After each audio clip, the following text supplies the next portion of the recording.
The Lord be with you. A reading from the Holy Gospel according to Luke.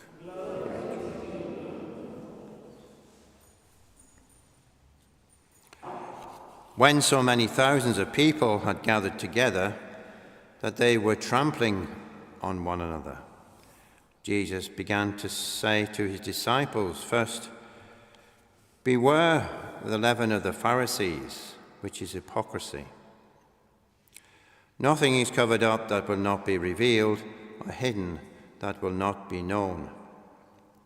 Therefore, whatever you have said in the dark shall be heard in the light, and whatever you have whispered in private rooms shall be proclaimed on the housetops. I tell you, my friends, do not fear those who kill the body, and after that have nothing more that they can do. But I will warn you to whom you should fear. Fear him who, after he has killed, has authority to cast into hell. Yes, I tell you, fear him. Are not 5 sparrows sold for 2 pennies? And not one of them is forgotten before God. Why, even the hairs on your head have been all numbered. Fear not. You are more value than any amount of sparrows." The Gospel of the Lord. Christ.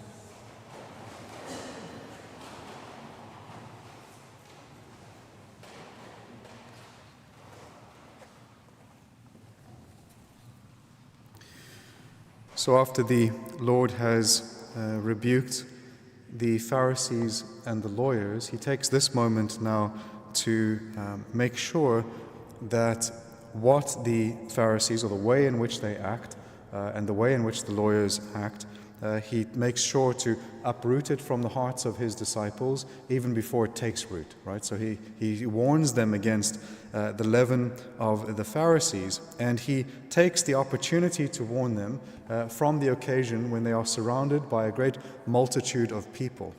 And so what we see here is that the temptation to hypocrisy is generally when there is a lot of people watching, right? That's the temptation to hypocrisy. And so when he is surrounded by a multitude, this might be the time when you might kind of like present something that is superficial but isn't the reality of the interior. And so in the context of being surrounded by a multitude, there is a particular temptation to hypocrisy. And so what the Lord does is he warns them against the leaven of the Pharisees, which is hypocrisy. It clarifies that.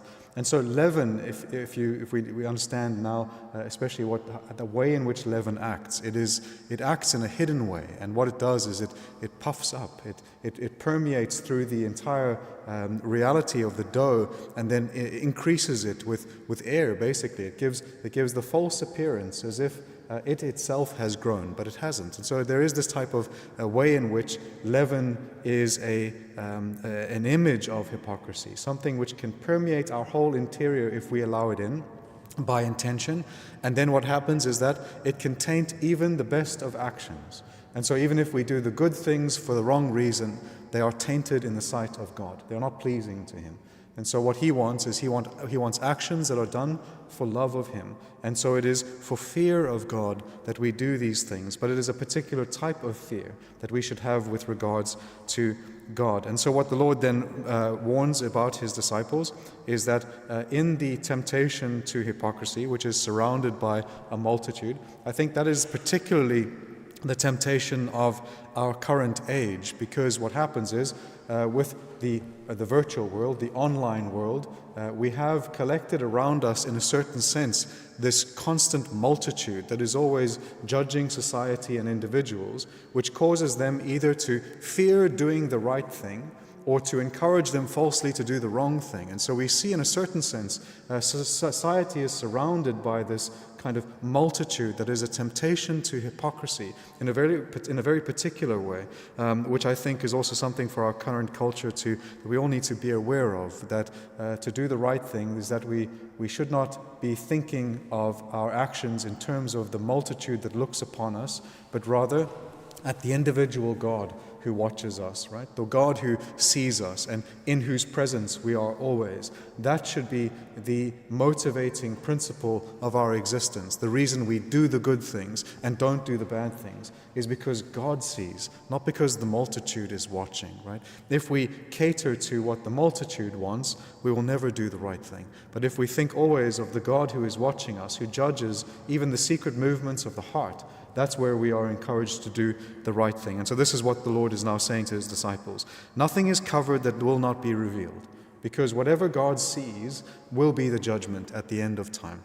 And God sees even the inner movements of the heart. So nothing is covered up that will not be revealed, or hidden that will not be known. Whatever you have said in the dark shall be heard in the light. Whatever you have whispered in private rooms shall be proclaimed on the housetops.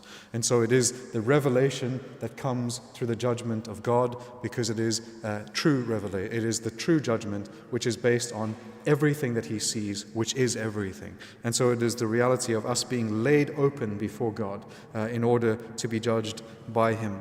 And then what he does is he gives what should be the motivating principle of our actions. And so he says, I tell you, my friends, do not fear those who kill the body. He says, but rather fear him who, after he has killed, has the authority to cast into hell. So it is God and his authority, God as judge, that we should fear, but not with a servile fear. So he goes on immediately to speak of the love that God has for us individually, right? Which is that he says, so fear him. Are not 5 sparrows sold for 2 pennies, and not one of them is forgotten before God? Why, even the hairs of your head are numbered. And so it is the reality that God not only loves us, but has particular care, even for the minutiae of our life, right? He is love. God himself is love, and so he loves us. And so the motivating principle of our actions should not be hypocrisy, the desire to please the multitudes, but rather to please the God who loves us and who wants love in return. And so it is not servile fear with which we should fear God, but rather filial fear, a fear that is based on love. I do not want to offend the one who loves me and the one whom I should love. And so it is this type of fear, this holy reverential fear of God, that should be what should be our constant cause and motivation for action, which is that I love him who loves me, and I desire to please the one whom I love. And so that is the motivating principle of Christian life, and not to please the multitude. So today's gospel, to summarize, is again a call to all of us away from any types of temptation to hypocrisy, but rather to consider always the God before whom we stand stripped and in our reality, right? He sees everything about us, and that is then what we should be conscious of and act in accordance with that reality, always seeking to please him above all, to love him above all, and to love all things for his sake. Amen.